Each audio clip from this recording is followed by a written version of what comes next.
ইনশাআল্লাহ আজকের লেকচার যাদের কানে যাবে, আমরা যদি না খেয়েও মরে যাই, আল্লাহ পাক না খেয়ে মারবেন না ইনশাআল্লাহ। রিজিক আছে, খাবো ইনশাআল্লাহ।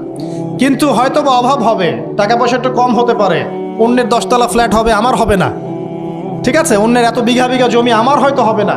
কিন্তু ইনশাআল্লাহ তাআলা এই যে দুনিয়ার মুসাফিরের জীবনটা, এটা মুসাফিরের জীবন না? মুসাফিরের জীবনটা কেটেই যাবে ইনশাআল্লাহ। কাটবে না? যে কোনোভাবে কেটে তো যাবেই ইনশাআল্লাহ। এই যে পরকালের জীবনটা একটা চেতনার শক্তি, জানেন? দুনিয়াতে যত বাধা বিপত্তি আসুক, গাল মন্দ খান, গীবত তহমত খান, কষ্ট হোক, নির্যাতন হোক, একটা বিষয় মনের মধ্যে শান্তি দেয়। কি শান্তি? যে এই দুনিয়ার জীবনটা তো আর চিরস্থায়ী নয়, এটা তো আর সারা জীবন থাকবে না।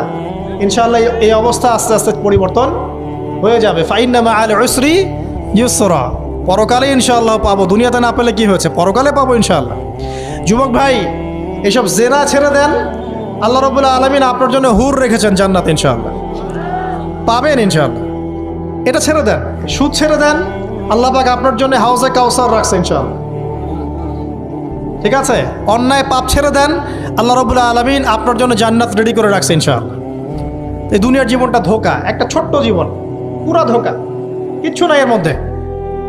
আমার কথা শোনেন, এই দুনিয়ার জীবনে কিছুই নাই।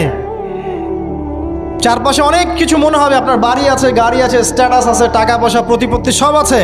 আদতে আপনি একা, আদতে আপনাকে একাই কবরে যাওয়া লাগবে, একাই আল্লাহর সাথে হিসেব নিকাশ দিতে হবে। কেউ নাই সাথে, আমাদের সাথে কেউ নাই। কিন্তু আপনি মনে করছেন যে সেলিব্রিটিজম বড়, আমি পলিটিক্যাল নেতা হয়েছি, আমাকে সবাই চেনে, আমি ইকোনমিক সেক্টরে লিড দেই, রাষ্ট্রকে লিড দেই, আমি ধর্মতাত্ত্বিক ক্ষেত্রে লিড দেই, আমাকে দেখলে মানুষ বাহবা দেয়, ইত্যাদি ইত্যাদি। দিন শেষে আমি একা, আপনিও একাই, আমাকেও একাই যেতে হবে, আপনাকেও একাই যেতে হবে। এগুলো সব চারপাশের খালি অন্ধ মোহ, আর কিচ্ছু না। তো এই মোহের মধ্যে ঢুকে পড়বেন না, আল্লাহ পাক তৌফিক এনায়েত করুন।